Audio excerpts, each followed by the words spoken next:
What's going on, guys? Welcome back to another episode of Bravo by Gays. I am so excited because today I'm not doing this podcast alone. I have entertainment journalist, the host of Gabbing with Gibson Johns. Gibson, thank you so much for being here. Of course. Thanks for inviting me. We had this weird thing on Instagram where like our DMs were in some weird folder, and this has been months in the making because we haven't been missing each other. Yeah, it drove me insane. I was like, "What the hell is going on?" So and then weird. Put you into some. It drives me nuts. The glitches with Instagram sometimes drive me up the wall. Same. So, but I'm glad that you're here. I really appreciate it. Of course. I die laughing because I was like, obviously, like your Twitter is huge. Like you're all over Instagram. Like you're doing all the things, but I'm in like group chats and my friends will constantly like we just send tweets and stuff back and forth to each other, and they're constantly sending yours, and I'm just like, oh my god, like the reach is just so funny. Sometimes it just like it hits so close because I followed you for so long, and I'm just like, oh, like I know who this guy is, and it's like That's the so fact funny. that they're sending them because they really are just like some of the stuff you say is so funny and like just relatable. Posting too much, but that right? fun. Yeah.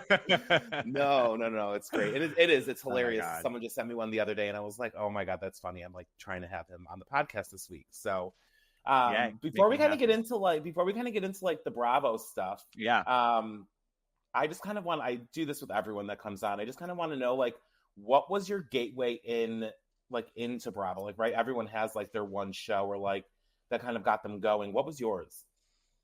So I grew up in a house where like the TV was basically always on, just always. And at some point we discovered Queer Eye for the straight guy, like really back in the day. And my mom put it on and she loved it, and we were watching it with her. And so it was really that era of Bravo that got me first into it. So it was like Queer Eye, Project Runway, early Top Chef, like that vibe. And then we were already watching when, I think the first Housewives that I really remember being attached to was New York, and then Atlanta sort of right there with it. Like it was those two at the beginning for me that I was like, okay, I'm obsessed with these women. Like I need them every day. Like that. So it's weird because I feel like with Bravo, there's the Housewives, Southern Charm, Summer House of it all. There's the Below Deck of it all, and then there's like the other $1 million listing Top Chef, Project Runway contingent. Do you know what I mean? Yeah. It's like. But I watch it all, except I'm not Below Deck, but I'm like the same. Like Queer Eye was like initially like what got me like hooked into like the Bravo universe like back in the day, which is like probably dating myself, but I remember watching it and I was like, oh my god, like I'm just like obsessed with like all of this. But I completely agree. Like there are like the $1 million listings and like Below Deck, and like I don't really watch the $1 million listings. I'll watch a couple of the Below Decks, but I'm like very much into everything else. So. But it still all has like Andy always says like the Bravo wink. So I think it's still like that is like there is like a je ne sais quoi thing about it that like you can't really put your finger on that. Right. It got us. It really did. And it really now did. We're too far gone. I'm like way too deep into it. Like, but you know what? I'm not even mad about it though, because it's like it's so freaking good. Beyond. And when they released that like Bravo Vault on Peacock, I was hooked. Yeah. Like I could not. I did not stop watching like all of like the old shows. I was like, oh, like it just like it felt so good. What did you watch when you went back? The first thing was Rachel Zoe. See, I haven't done it yet. I haven't jumped back in, but maybe now with the divorce, I should like go and like relive the good times. It's just so wild. Like it's just bananas. Like literally, even just like how dated it is. Like because it was like 2000. I don't even know, like what 2006 maybe, and it's just like the entire like thing doesn't even fit on your TV screen. It's just like it's so good. But I mean, and then I did that. I did NYC Prep. Right, me too. I did that in DC. Good. Yeah. Oh, I literally just started DC. Oh my god! Like a couple weeks ago. Have you seen it before?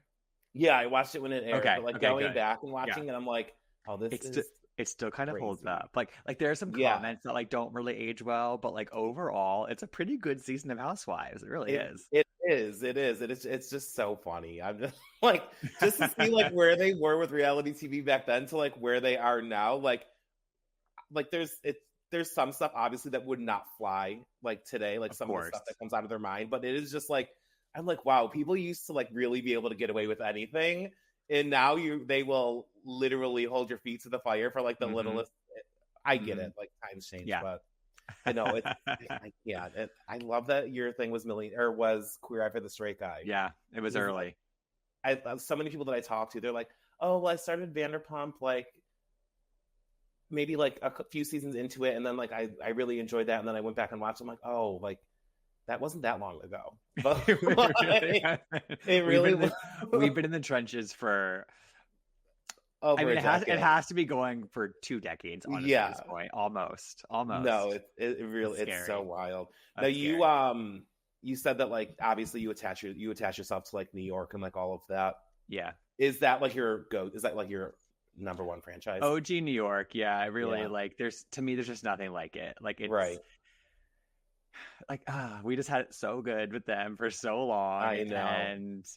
You know, I will say I'm not one of those people who like I'm really trying to like fully embrace the reboot. I'm trying to just like not be like hung up on the glory days of New York, because to me they're honestly 2 different shows. Like to me, like OG New York sort of came to an end. Like that was a show, and now we're starting a new show. And it's it as good? No, it's not.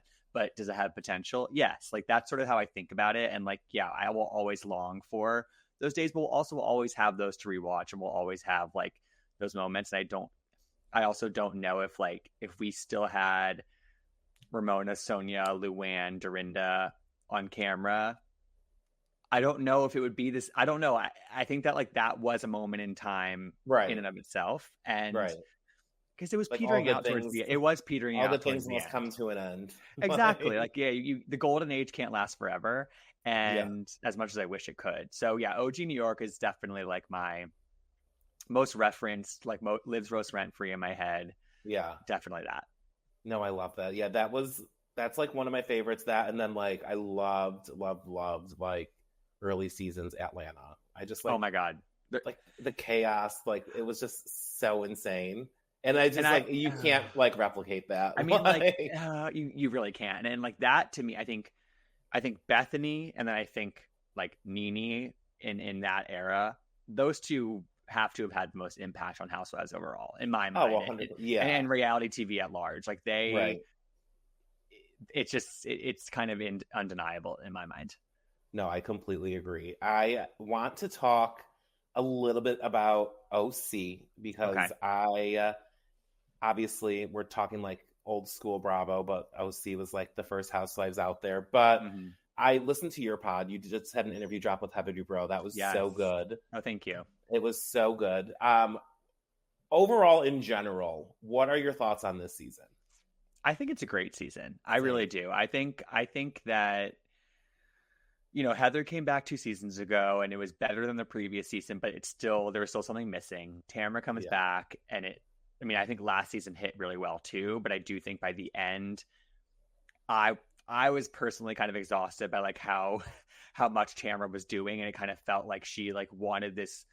It kind of felt like she wanted to take Heather down, and she wanted to culminate in this big finale that Heather just like didn't give her. You know what I mean? Yeah. Like Heather like wouldn't let it happen because I don't know if she's somebody who can be taken down. And then I think that sort of them making up led into the season really nicely. And so I like them as friends, I think, better. But then obviously the whole Shannon and Alexis thing, like that's just, it's one of those things where it's like, it's not some huge crime or some huge whatever. Right.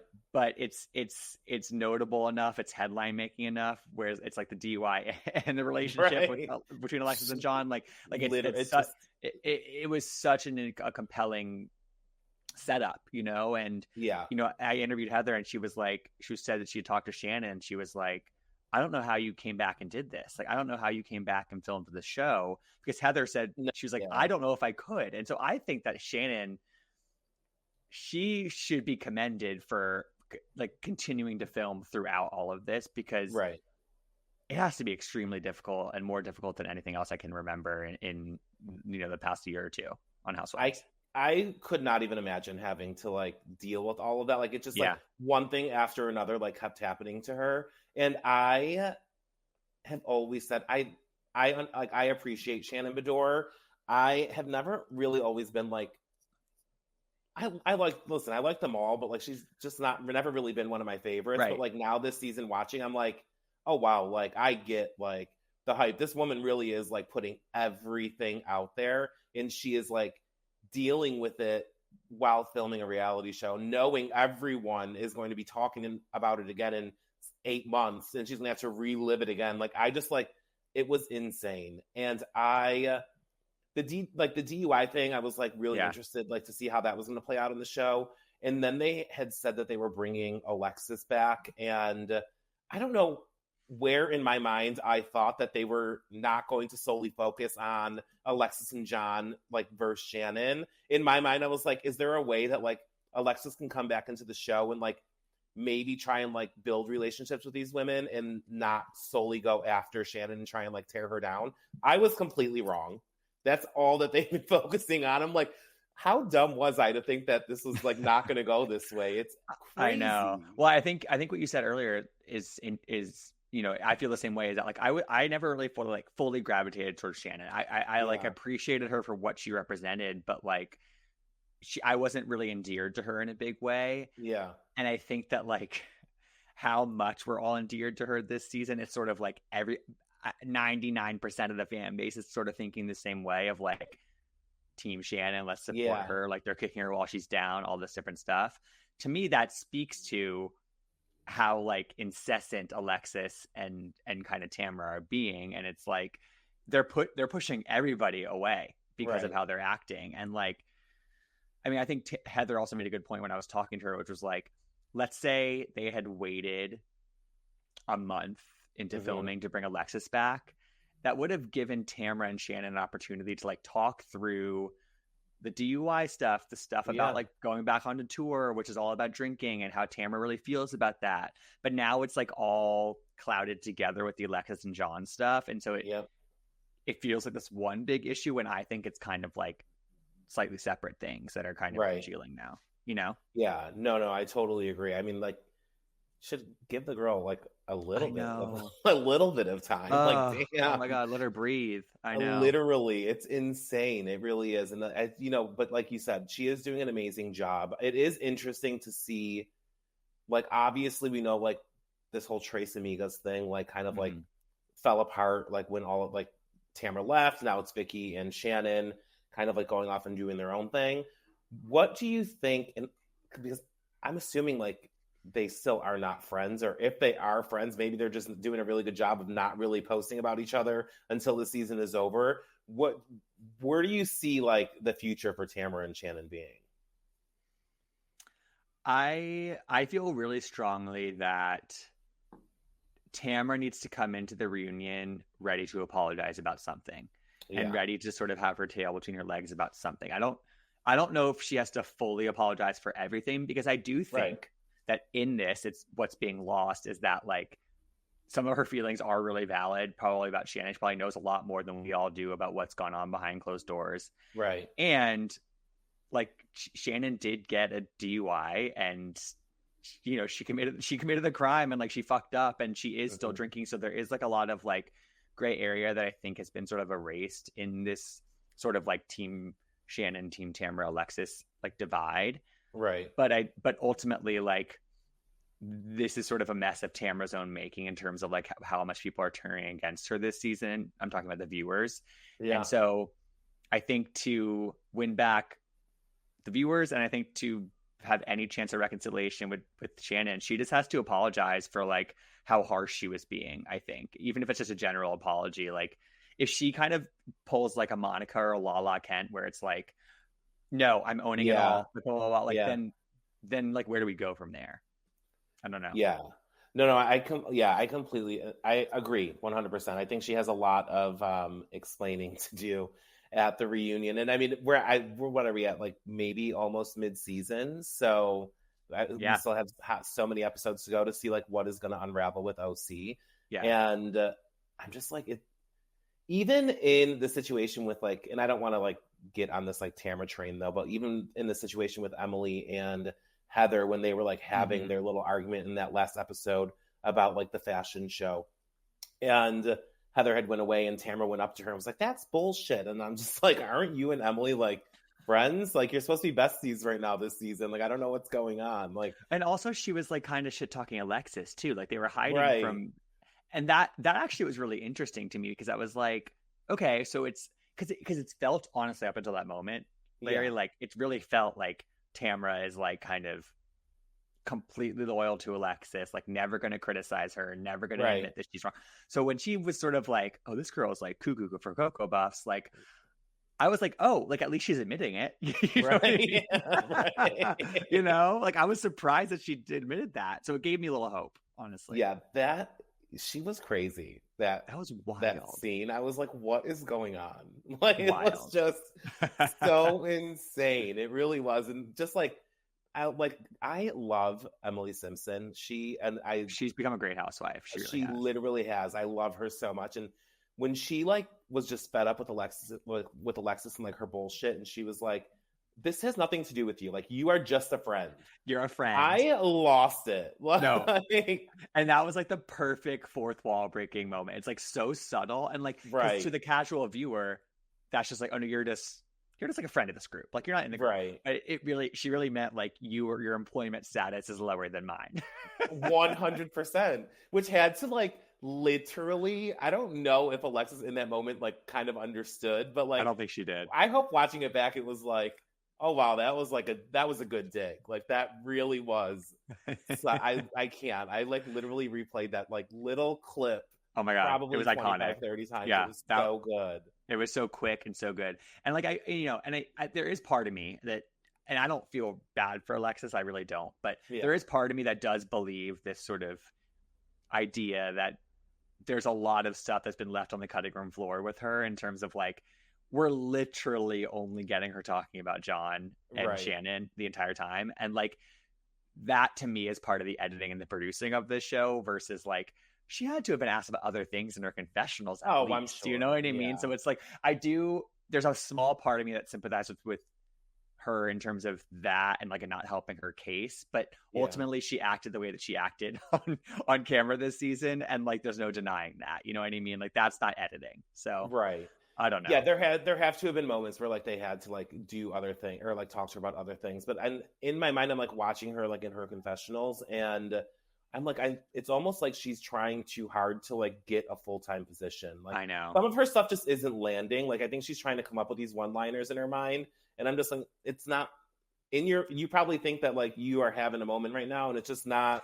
It's not coming across that way at all. It's also just not her strong suit. You know what I mean? Like, like she's not the one-liner girl. She's not like the really funny girl. Like, I think she's trying to also be kind of somebody that she's not. Or play a role in this show that she's not gonna play. Like Emily Simpson, great one-liners, great confessionals. You know, like that's what she does best. And so she's just trying to do stuff that she's not very good at. I know, and it'll be interesting to see what they do with her if they bring her back next season in any capacity. I feel like once everything kind of like is put to bed with like Shannon's storyline this year, it might also be time to just ship her off as well, because they're not really doing anything else with her aside from kind of like having her talk about the Shannon and John stuff. Mm-hmm. But in regards to like obviously Alexis is back. We also have like Katie the newbie, and she's got a bunch of stuff going on with Heather and like Gina and like all this. It's insane. I listened to your podcast, like I said, your interview with Heather. She explained it very well, saying that like there's like in the one scene, Katie kind of went up to her with like a laundry list of like issues, really. And then I saw an interview that Heather did with Bryce from Entertainment Tonight, where she had kind of labeled Katie as like a Noella like 1.5, like kind of like almost at that status. Heather aside, what are your thoughts on Katie this season? Yeah, I don't think she's Noella 1.5. I think they're very different people to me. Right. Like Noella to me was somebody who just like was so phony on the show. Like I really didn't like her on the show. I thought that she was like just not her authentic self. Right. And Katie, I actually like Katie. I think there's a lot of good things to like that, you know, could make her a potentially great housewife down the road. Yeah. Like she's a really interesting, unusual family setup. Like, and there's a lot of like story there that can be mined. But I just think she's gotten so bogged down with this Heather thing that it's similarly to how Neko was on Potomac last season with Wendy. Yeah. They like came out really strong right out the gate and like had a feud right out the gate. And like, it's before we even knew them. And so it just kind of feels like, and even if this isn't the case, it feels like she came in with an agenda. It feels like she was misadvised coming into the show. And whereas like I'm going to compare it to like how we're getting to know Bronwyn on Salt Lake. I just watched the second episode of that show, and like we're getting to know her in such a natural way. And like there's already conflict brewing with her with other women, but it's not like, it doesn't feel inauthentic. And with Katie, it's like, who's this random man who apparently runs all the paparazzi in LA? And it's like, that was such like a nothing storyline too last season. And so for it to be like dragged into this season, and it was just the wrong way to go with her, you know? And it's like, we get these great scenes with her and Jennifer Pedranti, and it's like, I love those. I think that she's really good at confessionals, but just when I think that she's like going to let it go, she talks about it in the press again. And it's just like, I know. We got in the wise words of Sutton Strack, let the mouse go. Right. Yeah. No, listen, I agree. I wish it would have. Also, I feel like Heather's like the wrong person to go at like your first season. Like, that's not the person you want to have a problem with. Like, you could have just kept your issue. Like, well, obviously the issue with her and Gina is because of what is going on with Heather, but it didn't seem like natural. Like, she wasn't there for the paparazzi thing for it to be brought up. It was just like, okay, someone like fed this to you, and like, or you went looking for it, and it came so soon. Whereas if we would have been able to meet her for at least a couple episodes, and then she caused a problem like a little bit later, it would have been fine.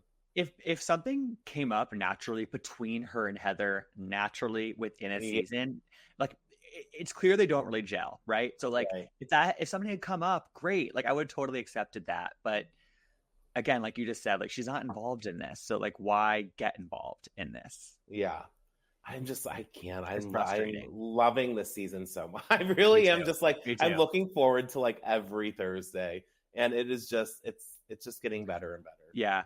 And I will say, I do hope that, I mean, I think we're far into this season. I think that Katie has enough potential to warrant being brought back personally. Like, I don't think that she's like some big flop of a 1-season wonder. Like, that's not her vibe to me.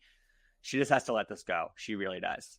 It's not a good look. It's not like your fight. It wasn't her fight initially. Like, she made also, who cares? Literally, who cares? Like, if I were Heather, I would call the paparazzi. Like, who cares? Of course. Who cares if she's calling them? I know.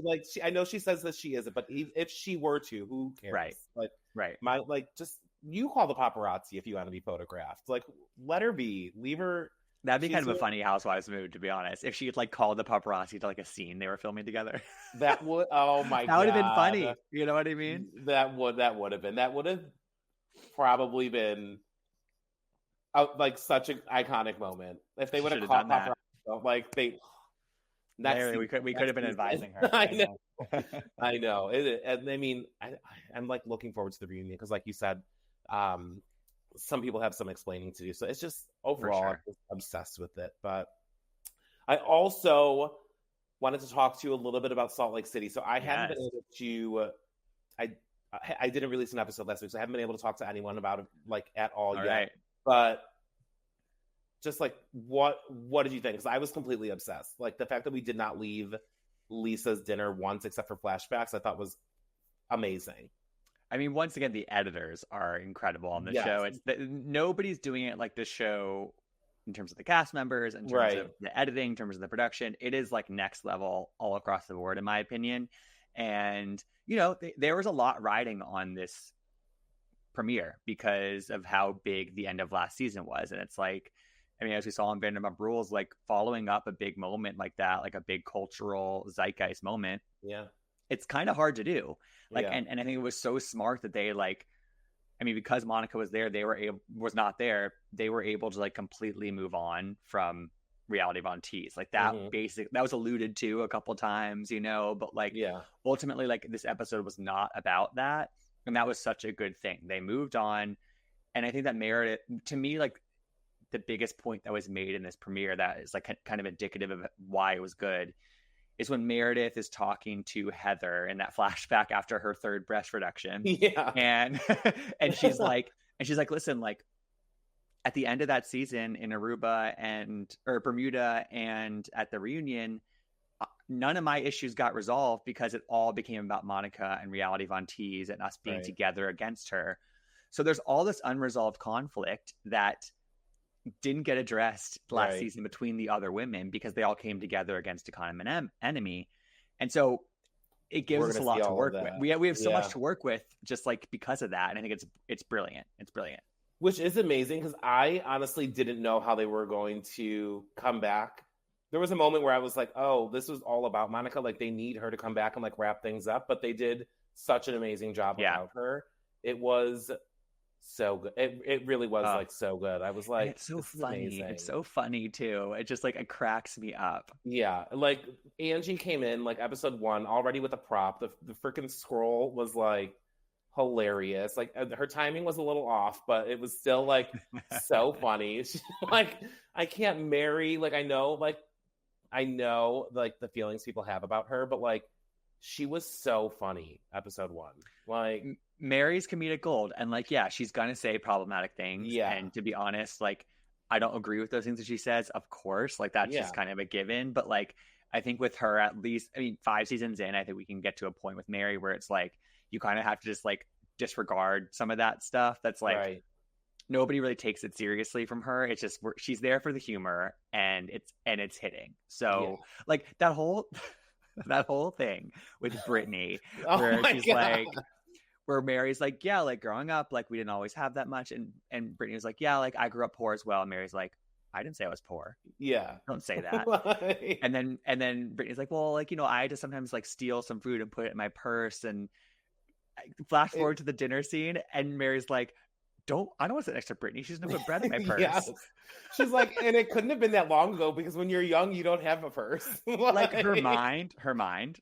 I like, I can't. It really is. You can't make this shit up. You can't make this shit up. But Brittany, like knowing too that like she fucked up with Mary, like in the first moment that she met her, she was like, how do you even come back from that? I'm going to be interested to see like, I'm pretty sure Mary probably already wrote her off. Like I'm just done with this woman. She has zero chance. She has zero chance. Right. You're right. It was the second she sat down, it was a no-go.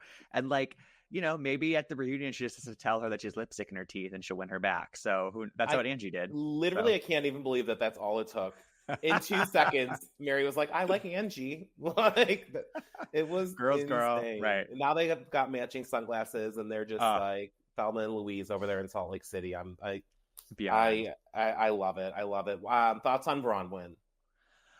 Bronwyn, I'm cautiously optimistic about her. I think that she seems to fit in fairly well, and she like, because I don't know if you noticed, but like in that first episode, I felt like they all brought a friend around. It was like Brittany, Bronwyn, Maylee, who we don't really know yet. There's a woman named Sarah. Meredith walked in with a friend, and to me that was sort of giving like, okay, let's all bring a friend to the first group event and see who pops on camera the most. Like audition. It wasn't it wasn't decided who was going to be a friend, a guest, a full-time housewife.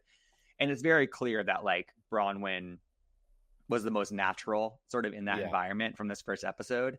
I think there are a couple moments where I'm like, don't do too much. Like let's take it easy. But ultimately, like I think she's promising. I think she's promising. Yeah, no, I want it to work out for her. Like I'm granted, we're only 1 episode in, and I'm just like, okay, like I liked you episode 1. I really do not. I'm not going to like jump off and be like, oh my God, like you're iconic. And it's been 1 episode. I'm not like, let's be realistic. I'm just hoping it works for her because I did like her in episode 1. So. Yeah, no, I think that she's a lot going for her. She dresses crazy. She has a lot of money. She has a big age gap relationship, which is always like, fodder for conversation. She has connection to the group. She's more like there are things that are working for her in this group, and I think it's going to be a good season for her. I think. I hope so. I can't wait to meet. There's the 2 friends of. There is Brittany and then Melly. I hope that's how you pronounce her name. I hope I'm not saying it wrong. But I did the premiere episode, and the Melly had posted something, and she's like, "Oh, like this is just like the only spot in the show you'll see me tonight." It was like a 3-second clip of her like walking up. It was so fun. I'm interested to like learn more about them. It's crazy how like Brittany was dating an Osmond. Oh my God. Yep. Still like, with him. I think that they've broken up 16 times in a year or something crazy.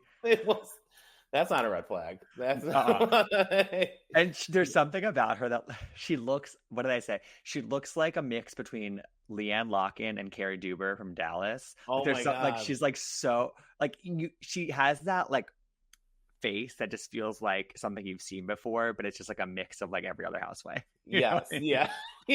So she doesn't really stand out or like pop. She just looks like a normal woman that you would see. But it is I can't. The dinner scene though was absolutely insane. Oh, like the Bezos party. I think it's going to go down in history. Literally, it was so good when they were all coming for Whitney. Oh my God! Just like it's just like this, all of them talking over each other. Every like bit of that, I was eating up. I was like, this is insane. But I'm like rewinding and rewatching. Like it was. And I love those moments where it just got so crazy. Where like either like their guests or like the new girls are just like, what the hell is going on right now? Like, I can't believe this is real.